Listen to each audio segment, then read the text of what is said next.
안녕하세요. 반갑습니다.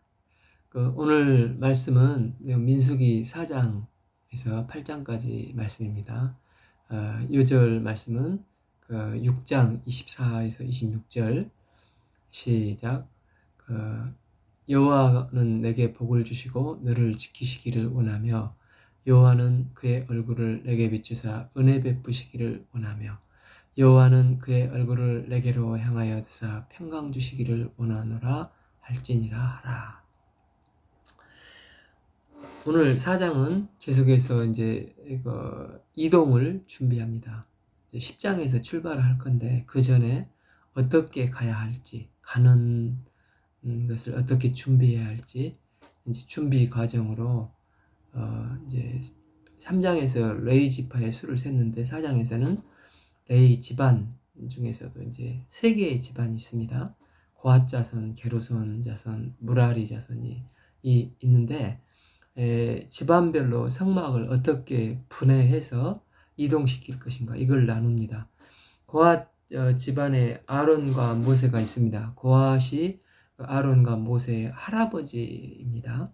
고핫 집안이 제일 중요한 이 성소의 물건들을 책임져서 성소에 있는 이제 10절 등잔대, 분향단이라든지 여러 기병들을 잘 싸서 채로 꿰고 갑니다. 이들은 30세에서 50세 남자들만 성막 물건을 나르는 일에 동원됩니다. 일반적인 레위인 업무를 수행할 수 있는 나이는 25세에서 50세인데 4절에 보면 고핫 자손이 회막 안에 지성물인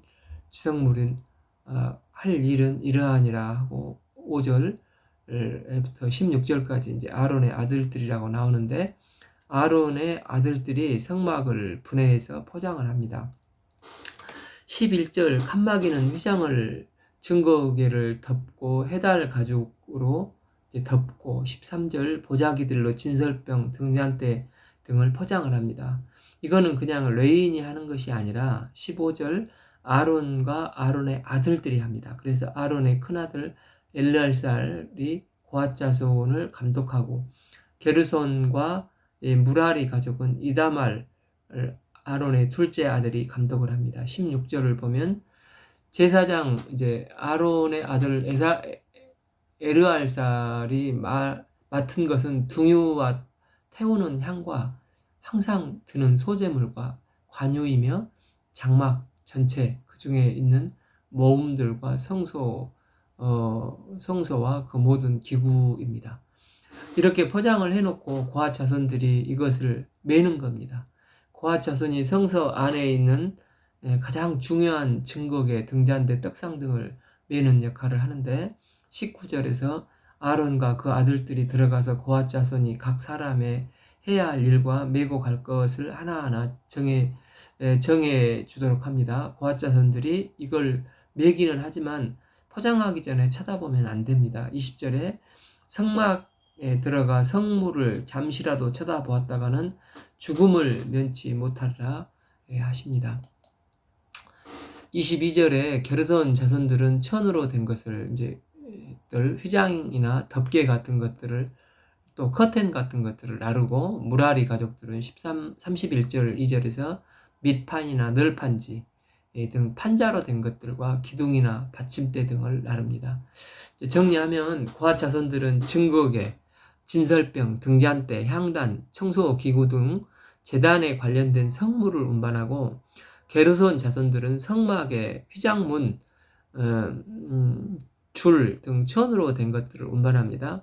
무라리 자손들은 장막이나 널판지, 띠, 기둥, 받침대, 말뚝 등 나무 판자로 된 것들을 운반합니다. 34절부터 고핫 자손, 게르손 자손, 무라리 자손 숫자를 세는 것이 나오는데 이제 앞 3장에서 레위인 전체의 숫자를 셌는데 여기서는 이제 세 자손들만 이제 30세에서 50세까지의 숫자를 세서 이름을 명부에 기재합니다.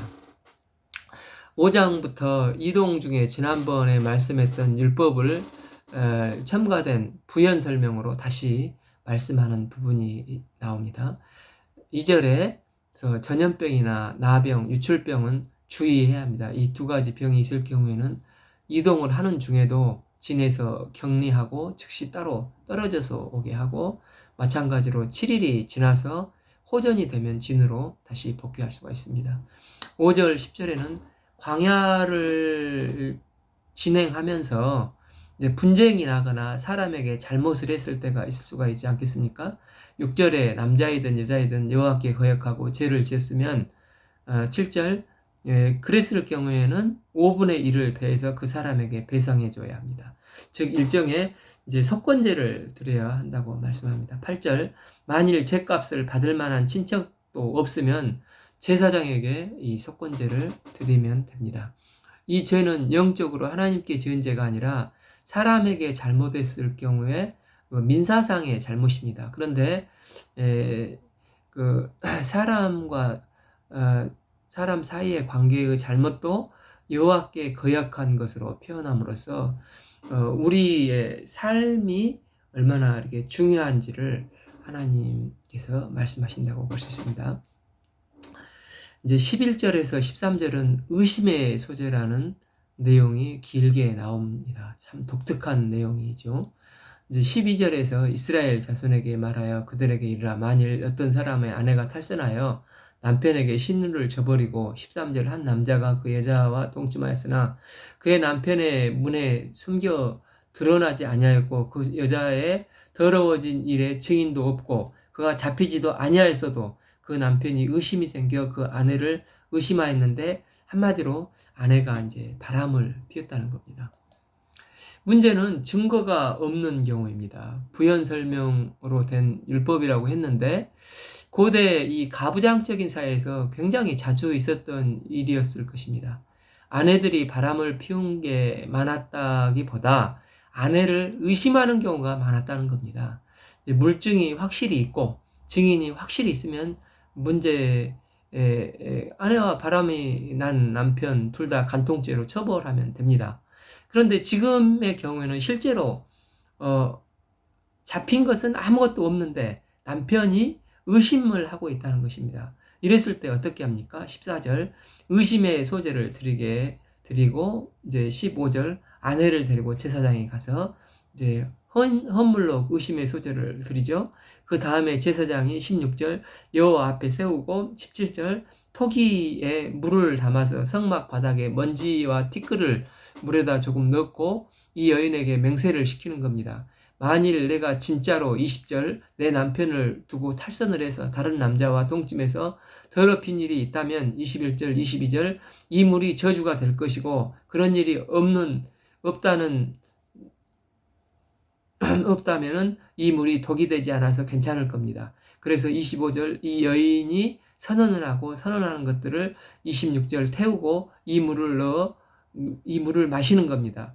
이 물을 마셨을 때 이 여인이 진짜로 탈선을 해서 죄를 지었다면, 27절, 이 여인의 넓적다리가 마르게 되고 배가 부어오르게 되는 겁니다. 그리고 28절, 이게 단순히 의심이었고 아무 일도 없었다면, 결백하고 정결하다고 하면 아무 일도 일어나지 않습니다. 이 법이 굉장히 길게 나와 있는데 도대체 이 법규가 어떤 의미이길래 이렇습니까? 이 법이 없었을 때 어떤 일이 있었겠어요? 고대 이제 가부장적인 사회에서 굉장히 많은 남편들이 자기 아내를 의심했을 것입니다. 남편이 여성을 의심할 때 재판까지 가지 않습니다, 보통.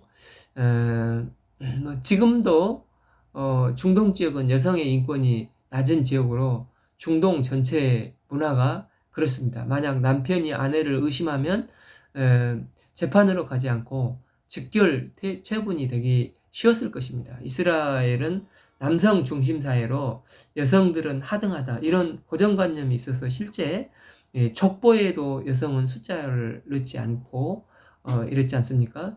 법문은 그렇게 하지 말고 진짜 간음을 했는지 안 했는지 재판을 하게 해주라는 것입니다. 다시 말해서 재판 청구권을 이 여인에게 주는 것입니다. 또한 고대 사회에서 많은 경우가 조금이라도 권력이 있으면 그 편으로 휩쓸리기 쉽습니다. 재판에 걸린 여인은 아마 두려웠을 것입니다. 이 재판장은 제사장이 아니라 하나님이십니다. 이 여인의 유무죄 판결을 제사장이 아니라 이 여인이 물을 마셨을 때 넓적다리가 마르고 배가 불어오르면 유죄인 거고 아무 일이 없으면 무죄인 겁니다. 이 물에 독이 되느냐 물이 되느냐는 것은 하나님의 판단 사항입니다. 하나님이 재판장이 되셔서 이 여인의 재판을 해주시겠다는 겁니다. 그런데 사람이 실제 죄가 없어도 재판장에 가면 괜히 두렵습니다. 자신이 죄를 뒤집어 쓰고 있는 위치에서 더욱 움츠러들 수가 있습니다. 이 여인이 물을 성막 바닥에서 약간의 먼지와 종이 태운 것을 마셨을 때 함께 마셨을 때 무슨 일이 일어나기 쉬웠겠습니까? 일반적으로 생각하면 기적이 일어나지 않는 한 아무 일이 일어나지 않았을 것입니다. 그냥 마시고 말 겁니다. 이 법이 만약에 반대로 이 여인이 무죄일 경우에 넓적다리가 마르고 배가 불러오르고 유죄인 경우에는 아무 일이 발생하지 않는다고 생각해 봅시다. 그런데 법이 만약에 이렇게 되어 있었다면 아무 일이 일어나지 않으면 유죄입니다. 이렇게 법이 되어 있다면 이 여인에게는 굉장히 두려웠을 것입니다. 기적이 일어나지 않는 이상 이 여인은 무조건 유죄로 가늠했다고 판결이 됩니다. 뭔가 특별한 기적이 일어나지 않으면 이 여인은 유죄입니다. 그러나 이 법은 반대입니다. 웬만하면 아무 일이 없었을 텐데 아무 일이 없으면 무죄입니다. 특별히 기적이 일어나서 그냥 종이를 태우고 나면 나는 물을 마셨을 때 갑자기 넓적다리가 마르고 배가 부어오르면 그제서야 유죄가 되는 것입니다. 그러니까 이 법은 무죄 추정주의 원칙이 적용된다고 할 수가 있습니다. 실제로 이 법이 집행되었다면 아마 대부분의 여인들은 무죄로 풀려났을 것입니다. 그 무죄라는 것을 누가 선언해 주냐면 제사장이 선언해 주는 것입니다. 당시 그 지방의 유지가 무죄라고 해도 여자의 문제는 평소 행실을 보건대 저 사람 아마 간통했을 거야. 이렇게 쏙닥거리는 말하기가 쉬웠을 것입니다. 또 남편도 내 아내니까 내 마음대로 하겠다 하며 폭력을 행사할 수가 있습니다. 그런데 제사장이 하나님의 권위로 하나님 앞에서 이 여인은 무죄다 선언을 해줬습니다. 율법은 하나님 나라를 어떤 식으로 구현할 것인가를 보여주는데 당시 사회적인 약자의 관심이 있다는 것입니다. 당시 사회적인 약자 중 한 부류가 여성들이었습니다. 이 여성들을 어떻게 보호할 것인가 잘 나와 있는 법이라고 할 수 있습니다. 어쩌면 이 법을 보고 누군가는 아니 진짜 가늠한 여인들이 있을 수가 있는데 이 법에 의하면 진짜 기적이 일어나지 않으면 가늠한 여인들은 다 풀어주란 말이냐? 맞습니다. 이 법은 그렇게 볼 수도 있는 법입니다. 그럼에도 불구하고 그런 위험성에도 불구하고 하나님은 한두 사람이라도 이 약자들이 폭력에 의해 희생되거나 죽임을 당하는 것을 좌시하지 않으신다는 것을 보여주고 있는 것을 알 수 있습니다. 이제 6장에서 나시린이 하나님께 자신을 드린 사람들이 나옵니다. 내가 이 기간 동안은 정말 하나님께 드려서 내 몸이 내 것이 아니라 하나님 것입니다 하며 하나님의 몸에 드린 것처럼 살겠다는 소원입니다. 나시린 하면 우리는 보통 삼손이나 이 사무엘 그리고 평생 나시린 하는 것을 생각하기 쉬운데 대부분의 경우에는 일주일을 나시린으로 아니면 한 달 동안 나시린으로 서원해서 살겠습니다. 이렇게 결단을 했습니다. 그래서 이 서원한 기간 동안에는 내 몸은 내 것이 아니라고 정결하게 하나님이 원하시는 삶을 살겠습니다. 이렇게 결단하는 것입니다. 그래서 나시린 서원을 한 사람들은 자기 자신을 즐겁게 하면 안 되죠. 포도주도 안 되고 포도나무에서 나오는 포도 열매를 맺어도 안 됩니다. 구약에서 사실 포도주는 기호식품인 우리의 코카콜라처럼 음료수 정도입니다. 맛있는 것은 다 먹지 말라 하는 것입니다. 이 기간만큼은 자신을 즐기는 것을 하지 않겠다는 것입니다. 그래서 이제 가족의 시체도 만지지 말고 머리도 깎지 말아야 합니다. 혹시라도 시체를 만졌으면 9절에 다시 이 서원한 기간만큼 다시 서원을 해야 합니다. 14, 15절에서 이 사람들이 해야 할 것은 번제, 소제, 속제제, 화목제, 속건제 5대 제사를 통으로 이게 드리는 것입니다. 20절 이것들을 태워서 드리는 화제로 드리는데 이 화제 제사 방식 말고 흔들어서 드리는 요제, 들어서 드리는 거제, 들거 이제 제사장이 이렇게 들고 흔듭니다. 부어서 드리는 또 관제, 전부 드릴 수 있는 제사는 다 드리라는 것입니다.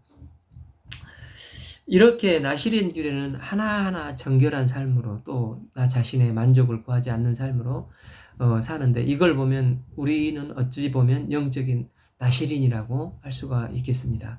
물론 우리가 기쁨과 즐거움을 추구하면 안 되냐? 절대 그런 것은 아닙니다. 우리 인생의 제일 된 목적이 그분을 종인토록 즐거워하며 그분의 영광을 위해서 사는 것이지 않습니까? 성경의 다른 부분들이 하나님은 우리가 기쁨과 행복을 누리면서 살기를 원하십니다. 한다는 것을 볼 수 있습니다. 바로 뒤에 나오는 아론의 축복도 그렇지 않습니까? 24절에 여호와는 내게 복을 주시고 너를 지키시기를 원하시며 은혜 베푸시기를 원하시며 평강 주시기를 원하더라. 이처럼 하나님은 우리가 기쁨과 행복을 누리면서 살기를 원하시는 분이심을 알 수 있습니다. 그래서 이 하나만 가지고 판단하기보다는 이런 부분도 있고 저런 부분의 삶도 있다. 통으로 보는 것이 중요한 것 같습니다. 나시린 규례를 보면서 알 수 있는 것은 우리는 이 땅에서 나의 즐거움이나 나의 당장의 행복을 잠시 미룰 수 있는 자들이라는 것입니다.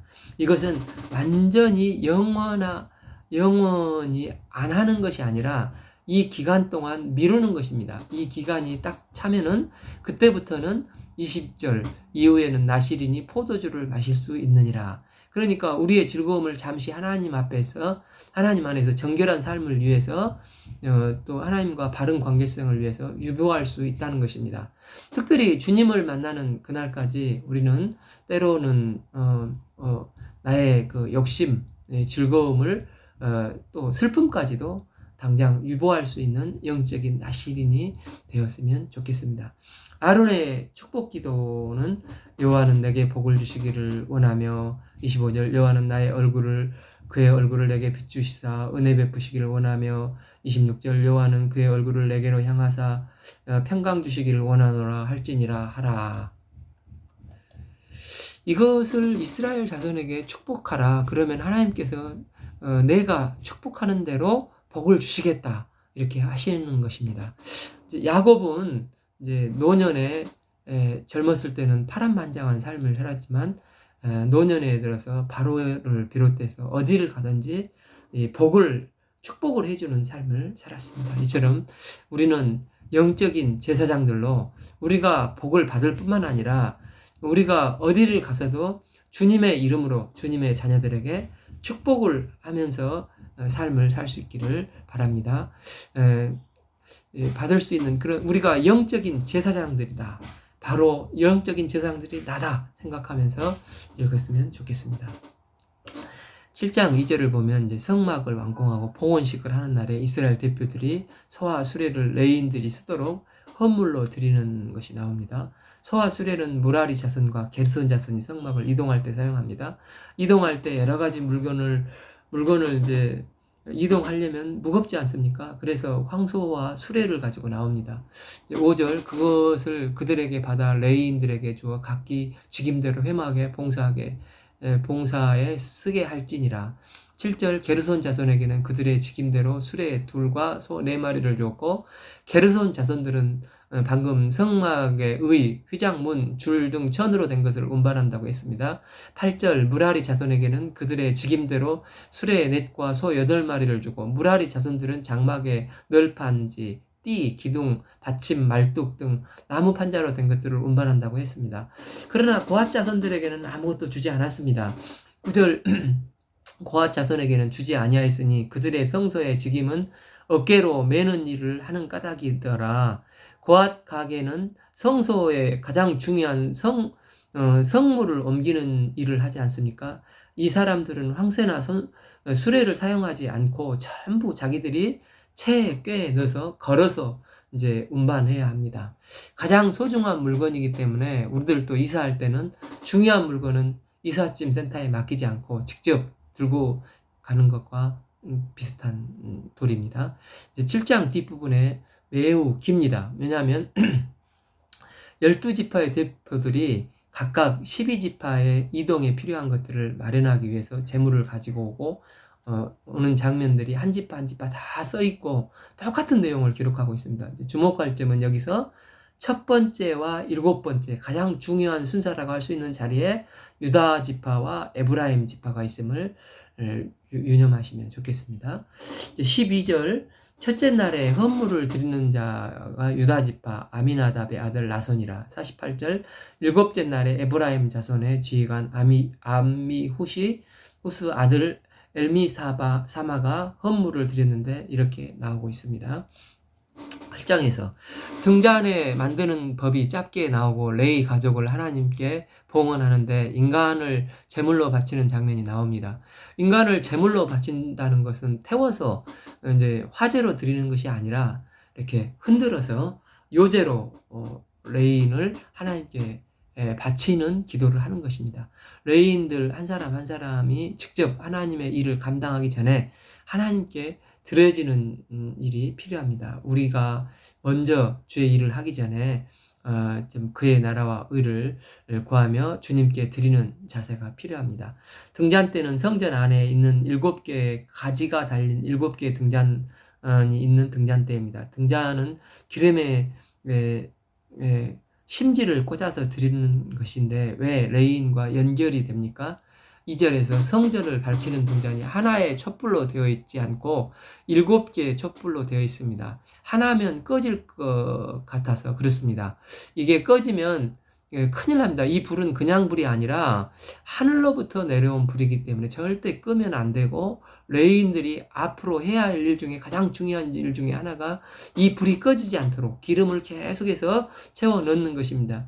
이게 왜 레인들과 함께 엮여서 나오는 거냐면 마치 레인이 함께 하나 되어서 주님의 성막을 세워가는 것처럼 교회의 7개의 등잔도 필요합니다. 교회는 독불 장군으로 혼자 세워가는 것이 아니라 서로 합심 동역해서 그릇을 이루면서 완전 숫자인 7개의 등잔 가지가 하나 되듯 함께 교회를 세워갈 때 그리스도의 빛이 충만하게 비춰지는 것입니다. 오늘은 이제 4장에서 민수기 8장까지 읽겠습니다. 감사합니다.